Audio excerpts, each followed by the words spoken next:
Hello students, आज की class में हम डिस्कस करेंगे क्लास 10th के इलेक्ट्रिसिटी के न्यूमेरिकल्स को। तो फिलहाल हम सिर्फ रेजिस्टेंस से आज की क्लास में मतलब आज की क्लास में हम रेजिस्टेंस से जुड़े जो न्यूमेरिकल्स हैं उनको डिस्कस करेंगे, यानी कि ओम्स लॉ और सीरीज़ में और पैरेलल कॉम्बिनेशन जो रजिस्टर्स का होता है उस तरह की प्रॉब्लम्स को कैसे सॉल्व करेंगे। मेनली आज के क्लास में हमारा फोकस रहेगा कि हम जो ओम्स लॉ है उस पे बेस्ड क्वेश्चंस को कैसे सॉल्व करेंगे। तो मैं कुछ 8-10 न्यूमेरिकल्स लेकर के आया हूँ। कुछ न्यूमेरिकल्स मैं कराऊंगा, कुछ आपको होमवर्क के लिए भी दूंगा। तो आपको मेरे साथ क्या करना है, ये इस सीरीज़ में पार्टिसिपेट करना है। जो क्वेश्चंस मैं करा रहा हूँ उसी पे बेस्ड क्वेश्चंस जो मैं आपको करने के लिए दूंगा, तो आपको वो करके भी देखने हैं। क्योंकि जब तक आप करके नहीं देखोगे तब तक आप किसी भी कॉन्सेप्ट की बेटर अंडरस्टैंडिंग आपकी नहीं हो पाएगी। पहले क्वेश्चन के साथ हम शुरू करते हैं। सबसे पहले हम डिस्कस कर लेते हैं कि ओम्स लॉ है क्या। ठीक है, तो जो हमारे साइंटिस्ट हैं ओम, उन्होंने जो ये लॉ दिया था, ओम्स लॉ जिसे हम कहते हैं, उन्होंने क्या कहा, उन्होंने कहा कि जो पोटेंशियल डिफरेंस V है ये डायरेक्टली प्रोपोर्शनल होता है इलेक्ट्रिक करंट I के। ठीक है, यानी कि इसका मतलब क्या है, इसका मतलब ये है कि अगर I की वैल्यू में चेंज होगा तो V की वैल्यू में भी कैसा चेंज होगा, डायरेक्ट चेंज होगा। यानी कि अगर I की वैल्यू आप बढ़ा दोगे तो पोटेंशियल डिफरेंस कैसा हो जाएगा, बढ़ जाएगा। अगर I की वैल्यू घटा दोगे तो पोटेंशियल डिफरेंस भी कैसा हो जाएगा, उसी प्रोपोर्शन में, उसी रेशियो में घट जाएगा।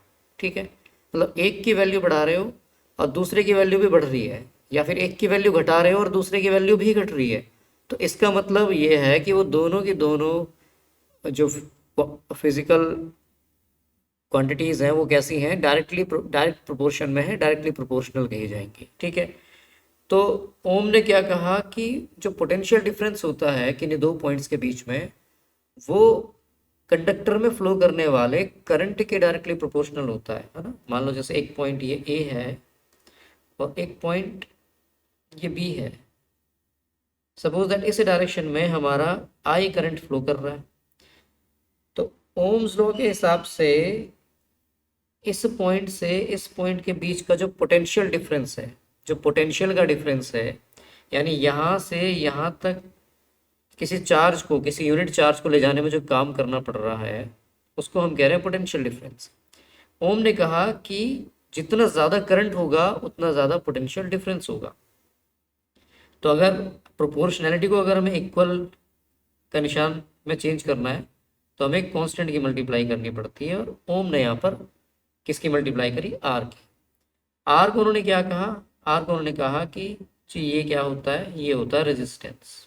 क्या कह दिया इसे, रेजिस्टेंस। ठीक है, अब रेजिस्टेंस वो नेचर है कंडक्टर का जिसकी वजह से वो कंडक्टर में यानी खुद में फ्लो होने वाले करंट के फ्लो को अपोज करता है। ठीक है, अब रेजिस्टर्स कई तरह के हो सकते हैं, है ना। हम कोई भी सर्किट अगर हम अपने घर में भी देखें तो रेजिस्टर्स कई तरह के होते हैं। आपका जो इलेक्ट्रिक बल्ब है, फैन है, फ्रिज है, टेलीविज़न है, हीटर है, मोटर है, कोई भी चीज़ जो भी है, ये सब क्या होते हैं, ये सब रजिस्टर का काम करते हैं। अब क्योंकि ये करंट को कंज्यूम कर रहे हैं या चार्ज को कंज्यूम कर रहे हैं, खर्च कर रहे हैं, एनर्जी में कन्वर्ट करके, किसी भी तरह की एनर्जी में, तो इसलिए क्या हो रहा है, जो फ्लो है करंट का वो उसमें रुकावट आ रही है। इसलिए इनको क्या कह रहे हैं, हम रेजिस्टेंस कह रहे हैं। उन्होंने कहा कि रेजिस्टेंस की यूनिट क्या होती है, यूनिट उन्हीं के नाम पर इसकी रखी गई ओम, और इस सिंबल से इसे हम रिप्रेजेंट करते हैं। ठीक है जी, क्या यहाँ तक की बात क्लियर है। ठीक है, तो यहाँ पे हमें एक आइडेंटिटी मिल गई, यहाँ पर हमें एक फॉर्मूला मिल गया, V is equal to I R. ठीक है, इस फॉर्मूले पे बेस्ड न्यूमेरिकल्स हम इस क्लास में डिस्कस करेंगे। आई होप कि यहाँ तक का तो कॉन्सेप्ट आपको समझ में आया होगा। नाउ क्वेश्चन को पढ़ लेते हैं। इस क्वेश्चन में दो बातें पूछी गई हैं, या दो अलग तरह से क्वेश्चन किया गया है। पहले देखिए, कह रहा है the potential difference between two terminal of an electric heater is 60 volt. तो आपको क्या दे दिया, पोटेंशियल डिफरेंस दे दिया। पोटेंशियल डिफरेंस को ही आम भाषा में आप क्या कहते हो, इसी को आम भाषा में आप वोल्टेज भी कहते हो, ठीक है। यूनिट क्या होती है, वोल्ट होती है। तो 60V जो लिखा है वो एक्चुअल में क्या है, 60 वोल्ट है। फिर क्या कह रहा है, when it drawers a current of 4 ampere, तो करंट आई आपको कितना दे दिया, 4 एम्पियर दे दिया, ठीक है। तो कह रहा है what will the heater draw if the potential difference is increased to 120 volt.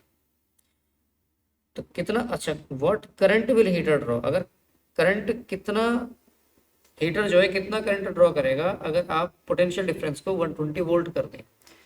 तो बेसिकली क्वेश्चन में ये कह रहा है कि आपके पास एक हीटर है, अगर आप उसे 60 वोल्ट करंट प्रोवाइड कर रहे हो, मतलब 60 वोल्टेज का करंट प्रोवाइड कर रहे हो, तो वो उससे जो सोर्स है लाइट का, इलेक्ट्रिसिटी का जो सोर्स है, वहां से 4 एम्पियर का करंट खींच रहा है। लेकिन अगर आप उसे 120 वोल्ट का वोल्टेज दे दो तो फिर वो कितना करंट खींचेगा, ये है सवाल। तो इसमें बेसिकली करना क्या है, जो समझने की बात है इसमें हमें करना ये है कि सबसे पहले आपको देखना है कि इस हीटर का, मैंने क्या बताया कि ये जो हीटर वगैरह है ये सब क्या है, ये सब रजिस्टर है। अगर ये रजिस्टर है तो इसका कुछ रेजिस्टेंस भी होगा, ठीक। तो कितने ओम का रेजिस्टेंस ये सर्किट में अप्लाई कर रहा है, ये सबसे पहले हमें देखना होगा। तो देखिए फर्स्ट केस में हमें क्या दिया है, 60 वोल्ट का करंट दिया है और 60 वोल्ट का पोटेंशियल डिफरेंस है और 4 वोल्ट का 4 एम्पियर का सॉरी करंट है। तो हमें पता है कि V इक्वल टू क्या होता है, ओम्स लॉ से V equal to I R, आप लिखो by Ohm's law V equal to I R. V कितना है आपका 60 है, I आपको 4 दिया है, R आपको निकालना है। तो अगर आप R को कैलकुलेट करोगे तो 4 इस साइड जाएगा, नेगेटिव हो जाएगा, ये हो जाएगा 60 डिवाइडेड बाय 4 यानी कि 15 ओम। यानी जो हीटर है वो आपका कितने ओम का है, 15 ओम का रेजिस्टेंस वो सर्किट में डाल रहा है। अच्छा जी, अब वो कह रहा है कि अगर सेकंड केस में आप पोटेंशियल डिफरेंस 120 वोल्ट का दे दो तो कह रहा है कि अब करंट कितना होगा, क्योंकि देखो आपने हीटर चेंज नहीं किया है तो हीटर का जो रेजिस्टेंस है वो तो सेम ही रहेगा। तो आर आपका इस केस में कितना हो गया, 15 ओम ही रहने वाला है, ठीक है। आई क्या निकाल लोगे आप, आई अगर इस फॉर्मूले से आप निकालो, आर इधर भेज दो तो आई कितना हो जाएगा, वी बाय आर हो जाएगा। वी आपका कितना है, 120 है, आर आपका 15 है, तो हो जाएगा 15 8 ज़ा 128 एम्पियर। यानी कि अगर आपने क्या करा है, अगर आपने वोल्टेज डबल कर दी है तो ऑब्वियस सी बात है कि करंट भी क्या हो गया होगा, डबल हो गया। ये ओम्स लॉ वैसे भी सीधे सीधे कह रहा है कि जिस रेशियो में आपका करंट बढ़ेगा उसी रेशियो में आपको पोटेंशियल डिफरेंस बढ़ेगा।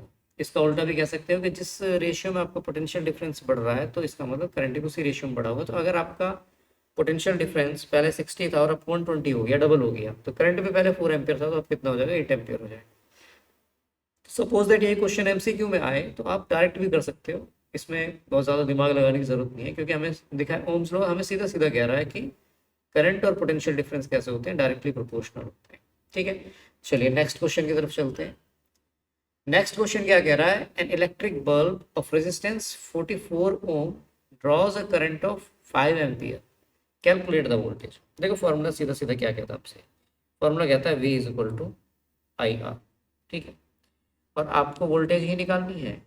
तो देखो कई बार वो पोटेंशियल डिफरेंस कह सकता है इसके लिए, कई बार आपको पी डी लिखा हुआ मिल सकता है, ठीक है। पी डी का मतलब भी क्या है, पोटेंशियल डिफरेंस। तो कहीं शॉर्ट पे दे दे तो आपको कंफ्यूज नहीं होना कि भाई पी डी का मतलब क्या है, पी डी का मतलब है पोटेंशियल डिफरेंस यानी वोल्टेज। तो आई कितना निकाल रहा है भाई, वो 5 एम्पियर का करंट ड्रॉ कर रहा है, रेजिस्टेंस उसका 44 ओम का है, तो कितने वोल्ट हो जाएगा, 44 5 से हो जाएगा 220 वोल्ट। यानी कि अगर एक 44 ओम का बल्ब 5 एम्पियर का करंट ड्रॉ कर पा रहा है तो इसका मतलब वोल्टेज कितनी है, 220 वोल्ट है, ठीक है। तो एक्चुअल में जो ओम्स लॉ है उस पर बेस्ड क्वेश्चंस कैसे होते हैं, आसान होते हैं, पर कई बार क्या होता है कि हमें फॉर्मूला ही नहीं मालूम होता, हमें एक्चुअल लॉ ही नहीं पता होता, तो तब भी कई बार हम ये न्यूमेरिकल करने में हमें प्रॉब्लम हो सकती है। नेक्स्ट क्वेश्चन क्या कह रहा है, देखो मैं इस तरह का लास्ट क्वेश्चन करा रहा हूँ और मतलब ओम्स लॉ पे बेस्ड, बाकी और भी क्वेश्चंस मैंने रखे हैं स्लाइड्स में, तो मैं एक बार आपको दिखा दूंगा, स्क्रीनशॉट ले लेना, अपने आप से ट्राई करो। सीधे सीधे क्वेश्चन हैं, फॉर्मूलाज में वैल्यू पुट करनी है, एक ही फॉर्मूला हमने देखा है उसमें वैल्यू पुट करनी है और आंसर आ जाएगा। तो क्या कह रहा है, वेर 12 वोल्ट बैटरी, तो एक बैटरी मतलब पावर का सोर्स क्या, एक बैटरी है और वोल्टेज कितनी दे रही है 12 volt, is connected across an unknown register. अब रजिस्टर नहीं पता आपको कितना है, तो रेजिस्टेंस हमें यानी कि निकालना है। कह रहा there is a current of 2.5 milli ampere, current क्या है 2.5 मिली एम्पियर। अब एक और बात ध्यान रखनी, कभी भी कोई न्यूमेरिकल सॉल्व करो यूनिट्स कौन से स्टैंडर्ड में रखोगे आप, एसआई स्टैंडर्ड, एसआई स्टैंडर्ड में आपकी यूनिट्स होनी चाहिए। मिली एम्पियर एसआई यूनिट नहीं होती है करंट की, एम्पियर होती है, तो मिली एम्पियर को आपको एम्पियर में कन्वर्ट करना पड़ेगा। और अगर आपको पता नहीं है 1 मिली एम्पियर, मिली का मतलब 10 की पावर -3 होता है, तो 1 मिली एम्पियर का मतलब है 10 की पावर -3 एम्पियर्स। ठीक है, तो आई कितना हो जाएगा 2.5 multiplied by 10 raise to the power -3 ampere. तो आप एम्पियर में यूज करोगे, अगर आपने 2.5 रख दिया गड़बड़, आप ऐसा नहीं कर सकते। ठीक है जी, तो जी अब आप निकाल लीजिए आर, आर कितना होता है जी, आपको पता है कि V इज इक्वल टू कितना है आई आर है, तो यहाँ से R इज इक्वल टू कितना हो जाएगा V अपॉन आई हो जाएगा। आई अगर निकालोगे तो यहाँ से कितना हो जाएगा V अपॉन आर हो जाएगा। ठीक है, ये तीन आइडेंटिटी यहाँ से बन सकती हैं अलग अलग तरह से, मतलब आप यूज कर सकते हो। आर कितना हो गया आपका V अपॉन आई हो गया। ठीक है, V कितना है आपका 12 है, आई कितना है आपका 2.5 into 10 raise to the power -3 है। ठीक है जी, अब अगर ये नेगेटिव पावर को आप ऊपर ले जाओगे तो ये पॉजिटिव हो जाएगी, तो आपके पास वैल्यू आई 1 और 12 into 10 raise to the power 3 upon में 2.5। अब अगर आप ये डेसिमल हटा दो तो यहाँ आ गया 0 आ जाएगा, तो 25 4 ज़ा 100, डेसिमल लगाओ 25 8 ज़ा 200, तो यह आ जाएगा 4.8 into 10 raise to the power 3 ohm का रजिस्टर। ठीक है, रेजिस्टेंस कितना हो जाएगा रजिस्टर का 4.8 into 10 raise to the power 3 हो जाएगा। ठीक है, अब नेक्स्ट क्वेश्चन में देखो, आपको करंट दिया है 30 मिली एम्पियर का, एम्पियर में आप कन्वर्ट कर लेंगे। रेजिस्टेंस दिया आपको 50 ओम का, पोटेंशियल डिफरेंस पूछा है V is equal to I R में वैल्यू रखिए, आपका आंसर आ जाएगा। नेक्स्ट है आपको 12 वोल्ट का एक बैटरी दी है और किसी अननोन रजिस्टर पे लगाई हुई है, तो उसमें एक अननोन रजिस्टर लगा हुआ है सर्किट में और करंट 2.5 मिली एम्पियर का। अच्छा, ये क्वेश्चन तो 2 बार आ गया, सेम क्वेश्चन। यहाँ पर देखो क्या कह रहा है, रेजिस्टेंस कैलकुलेट करना है, करंट आपको दिया है 10 एम्पियर, वोल्टेज आपको दी है V अपॉन आई करो, 22 ओम का आपका रजिस्टर आ जाएगा, खुद करेंगे R is equal to V upon I से। फिर क्या कह रहा है, find the resistance of a conductor if the electric current flowing through it is 0.3 ampere, current दे दिया आपको 0.3 एम्पियर और पोटेंशियल डिफरेंस दिया है अक्रॉस इट 1.4 वोल्ट। रेजिस्टेंस निकालने के लिए कह रहा है V अपॉन आई की वैल्यू निकाल लोगे आप 1.4 अपॉन 0.35, इसे आप सॉल्व कर लोगे, आंसर आ जाएगा। सेम ये क्वेश्चन है, देखिए रेजिस्टेंस दिया है, वोल्टेज दी है, आई पूछा है, V is equal to I is equal to क्या हो जाएगा V अपॉन आर। नेक्स्ट में भी V दिया है आपको और R दिया है, V अपॉन आर लगाइए, आई की वैल्यू आ जाएगी। ये क्वेश्चन हम करेंगे। ठीक है, देखिए क्या दिया है, the following circuit diagram shows 3 resistors 2 ohm 4 ohm and R ohm connected to a battery of EMF। अच्छा, जो ये टर्म आया है EMF का मतलब भी क्या है हमारे केस में, अगर कहीं पर आपको EMF लिखा हुआ दिखाई दे तो EMF का मतलब भी क्या है, पोटेंशियल डिफरेंस ही है। ठीक है, 2 वोल्ट का आपको EMF दिया, मतलब बैटरी जो है 2 वोल्ट की लगी हुई है। वैसे भी आप यूनिट देख के आप समझ सकते हो कि ये वोल्टेज की बात ही कर रहा है, यूनिट से पता चल जाएगा। एंड इंटरनल रेजिस्टेंस कितना है 3 ओम का है, 3 ओम का रेजिस्टेंस, इंटरनल रेजिस्टेंस किसका है, ये है आपके बैटरी का। बैटरी भी तो किसी मटेरियल से बनी होगी, तो उसका भी खुद का क्या होता है, कुछ ना कुछ रेजिस्टेंस होता है। यहाँ 3 ओम दे रखा है। अब कह रहा है अ main current of 0.2 ampere flows through the circuit. तो आई की वैल्यू आपने कितनी दे दी है, 0.25 एम्पियर दे दी है, ठीक है। और क्या दिया है, देखो यहाँ पे अगर आप ध्यान से देखो तो यहाँ एक 2 ओम का रजिस्टर है, ये R ओम का रजिस्टर है, अगर आपको दिखाई नहीं दे रहा, ये बड़ा बड़ा लिख देता हूँ, ये है 4 ओम का रजिस्टर और 3 ओम का ये रेजिस्टेंस। अब देखो होता क्या है, थोड़ा सा हम रूल समझ लेते हैं कैसे है, ठीक है। यहाँ समझा देता हूँ इस स्लाइड पे।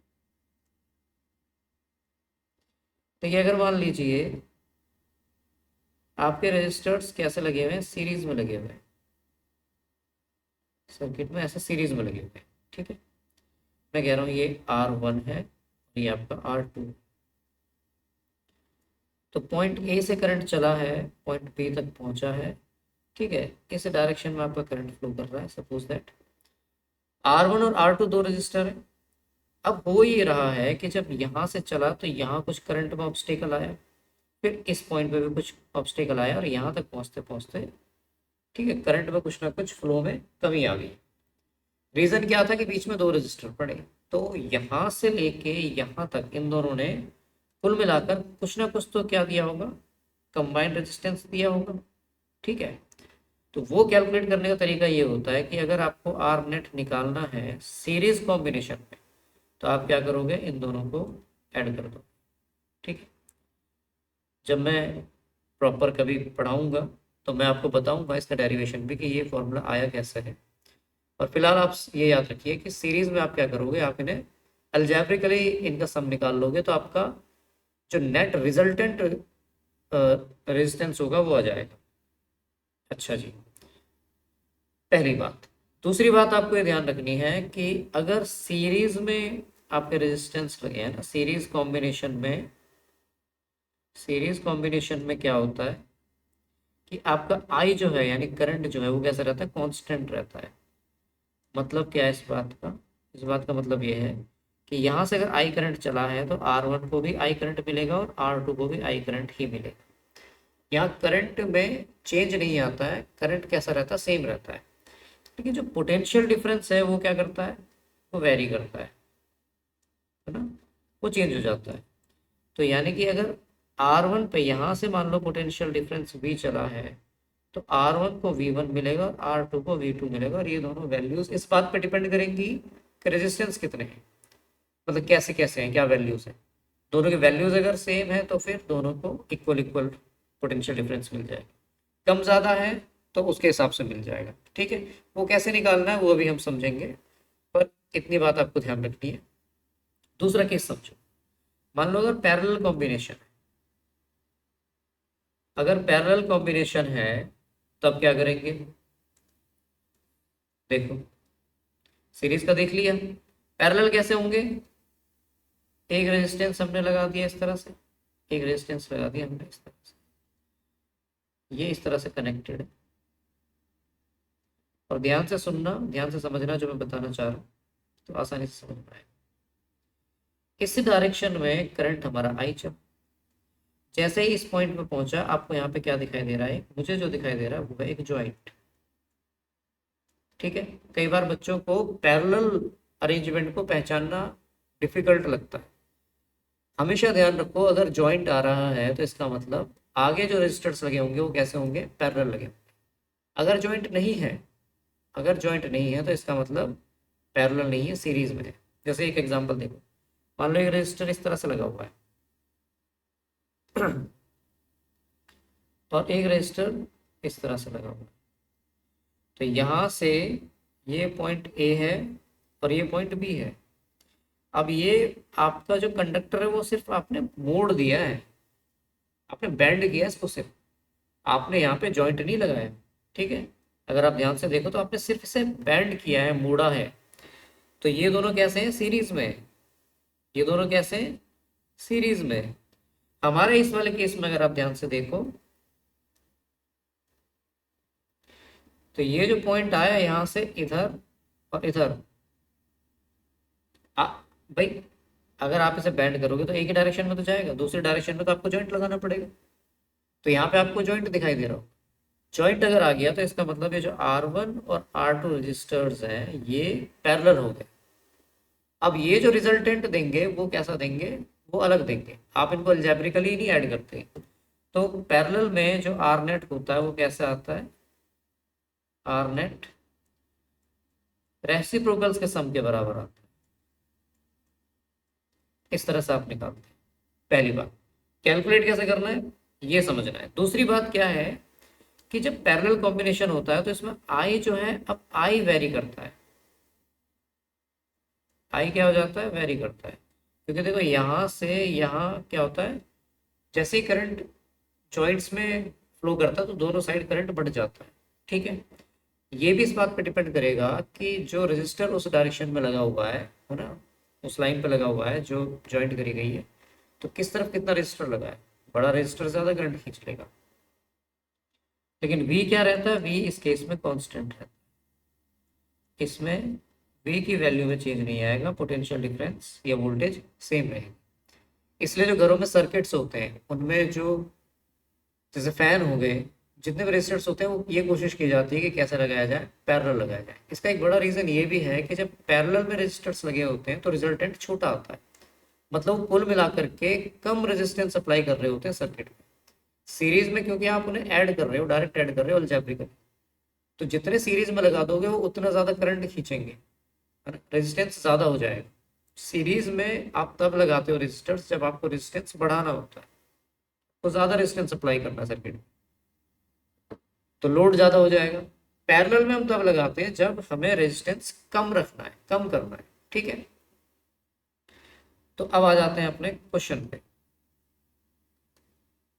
कहाँ गया, ये है क्वेश्चन।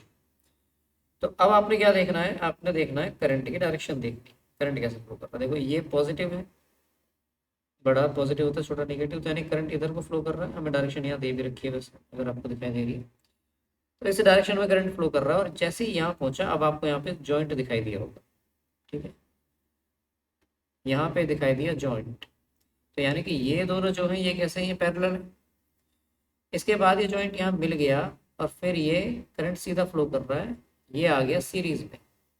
तो देखो इन दोनों ने क्या करा, इन दोनों ने मिलकर के कुछ रेजिस्टेंस लगाया पैरेलल में, जो कि एक्चुअल में कुल रेजिस्टेंस का क्या रहा होगा, उससे उससे कम रहा होगा।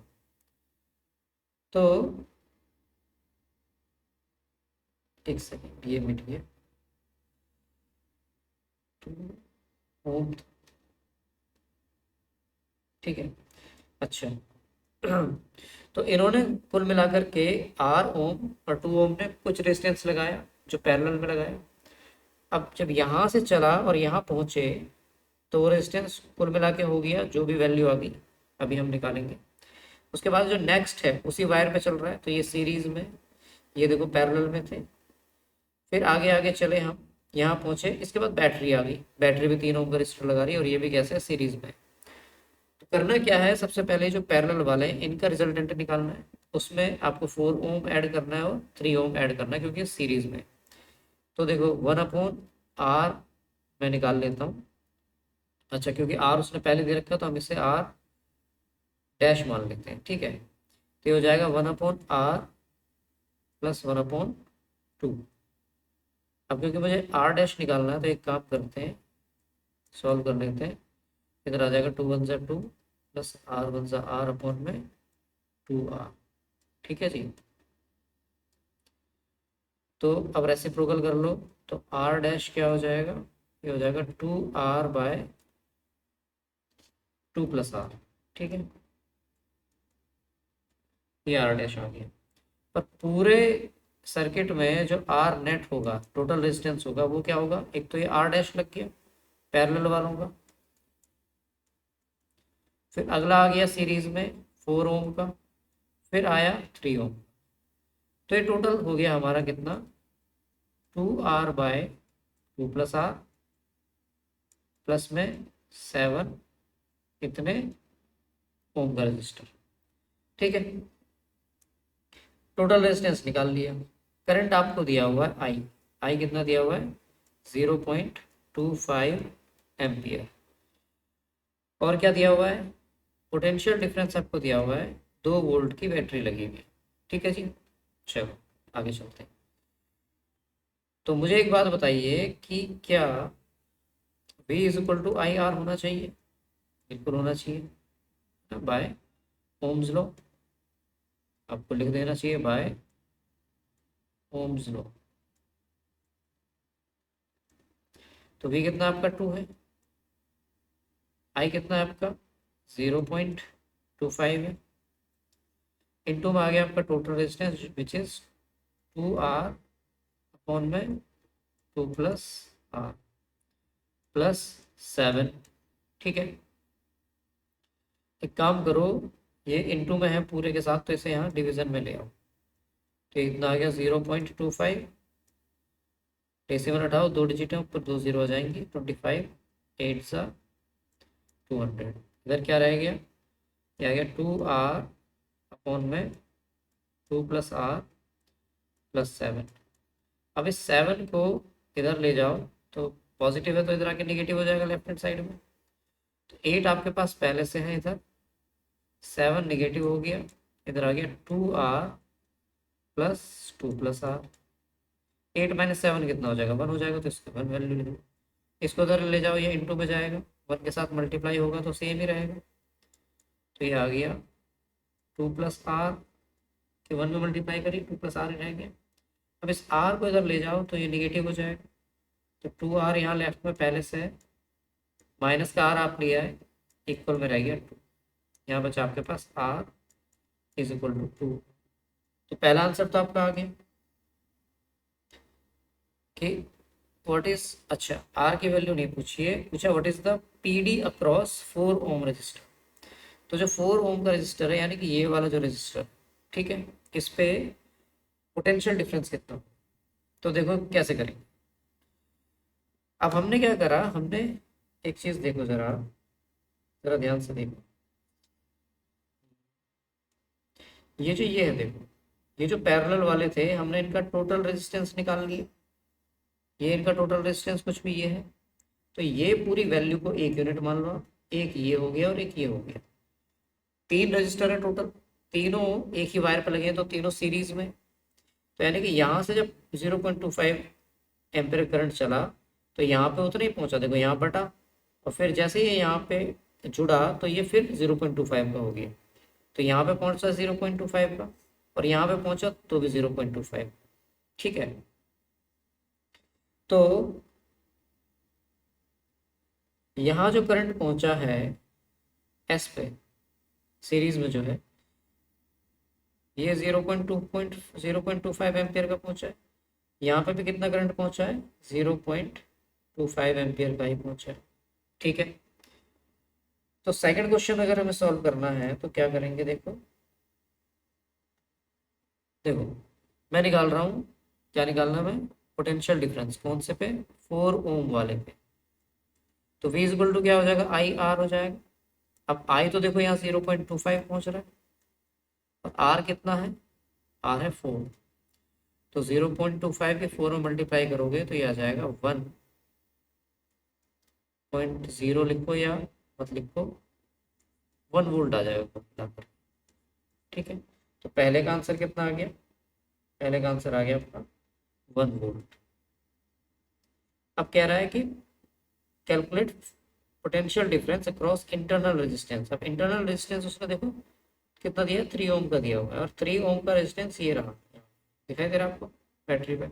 यहाँ पे भी आपका 0.25 एम्पियर का ही करंट पहुंचा है, तो इसे आप कैलकुलेट करोगे तो क्या हो जाएगा, V 3 ओम वाले पे पोटेंशियल डिफरेंस निकाल रहे हैं, आई आर, आई तो 0.25 है, इंटू में 3, तो यह आ जाएगा 0.75 एम्पियर। तो सेकंड पॉइंट का आंसर हो जाएगा 0.75 एम्पियर, 0.75 एम्पियर। एक आंसर बी पार्ट का आंसर हो गया 0.75 एम्पियर, और ए पार्ट का आंसर हो गया सॉरी एम्पियर नहीं होगा ये, सॉरी क्या वोल्ट होगा, यूनिट गलत दी थी, ये होगा वोल्ट। ठीक है, वोल्ट में आएगा। आई होप कि ये क्वेश्चन समझ में आया होगा, एक दो बार रिवाइंड करके देखोगे तो समझ में आएगा, पहले कॉन्सेप्ट समझो फिर आसानी से क्वेश्चन हो जाएगा। ठीक है, तो ये नेक्स्ट क्वेश्चन है, द इक्विवेलेंट रेजिस्टेंस निकालना बिटवीन ए एंड बी। अब देखो जरा इस क्वेश्चन को डिस्कस करते हैं, बढ़िया क्वेश्चन। देखो यहाँ पे जैसे ही जॉइंट आया आपका, तो इधर और इस डायरेक्शन में जो आपका करंट है वो क्या हो गया होगा, बढ़ गया। मुझे फिलहाल करंट के बारे में बात भी नहीं करनी है। यहाँ देखो, यहाँ पे अगर आप इस रेजिस्टेंस और इस रेजिस्टेंस को देखो तो आपको ये कैसे दिखाई दे रहे हैं, सीरीज में दिखाई दे रहे हैं। कैसे दिखाई दे रहे हैं, सीरीज में दिखाई दे रहे हो। तो अगर आप इन सीरीज वालों का इक्विवेलेंट रेजिस्टेंस निकालोगे तो कितना आ जाएगा, क्या आ जाएगा आपका, आर सीरीज हो जाएगा 3 + 3 = 6 ओम। और नीचे भी आपको जो रेजिस्टेंस मिल रहा है वो 6 ओम का ही मिल रहा है। तो यहाँ पे भी देखो, अब ये दोनों मिला करके कितना रेजिस्टेंस दे रहे हैं, 6 ओम का ही दे रहे हैं, नीचे भी 6 ओम का है। तो यहाँ पे जब पहुंचेगा तो नीचे वाले और इस ऊपर वाले, इन दोनों का मिला के रेजिस्टेंस जो पैरेलल में है उनके हिसाब से आएगा। तो ये निकलेगा आपका आर पैरेलल, तो 1/r कितना है, R1 कितना है, 6 है, और 1/r2 भी 6 है। डिनोमिनेटर आपके सेम है तो न्यूमरेटर ऐसे ही जुड़ जाएंगे। 1 + 1 कितना होता है, 2/6, 2 × 1 2, तो 1/rp आपका कितना आ गया, 1/3। इसका मतलब rp कितना हो जाएगा, 3। तो ए और बी के बीच में जो इक्विवेलेंट रेजिस्टेंस है वो कितना हो जाएगा, 3 ओम का हो जाएगा। ठीक है, नेक्स्ट क्वेश्चन देखिए, टू रेजिस्टर्स हैं, रेजिस्टेंसेस हैं 10 ओम और 3 ओम के, और पैरेलली कनेक्टेड है। करंट आपको 0.2 एम्पियर दिया है किस पे, 10 वोल्ट और 10 ओम पे। तो वोल्टेज आपको जो बैटरी सप्लाई करेगी वो निकाल। ये क्वेश्चन आपके होमवर्क के लिए, ठीक है, नहीं होगा तो इसे हम नेक्स्ट क्लास में डिस्कस कर लेंगे, पर ये आपका होमवर्क है। ठीक है, सो आज के लिए इतना ही। आई होप कि आपने इस क्लास को एंजॉय भी किया होगा और आपको ये क्लास ठीक से समझ भी आई होगी। नेक्स्ट क्लास में हम और भी अच्छे न्यूमेरिकल्स लेकर के आएंगे, और अगर आपको कोई डाउट हो, कोई भी प्रॉब्लम हो, तो कमेंट सेक्शन में आप बता सकते हो कि इस क्वेश्चन में प्रॉब्लम थी, ये कॉन्सेप्ट मेरा क्लियर नहीं है, तो उसको भी क्लियर करने की कोशिश करेंगे।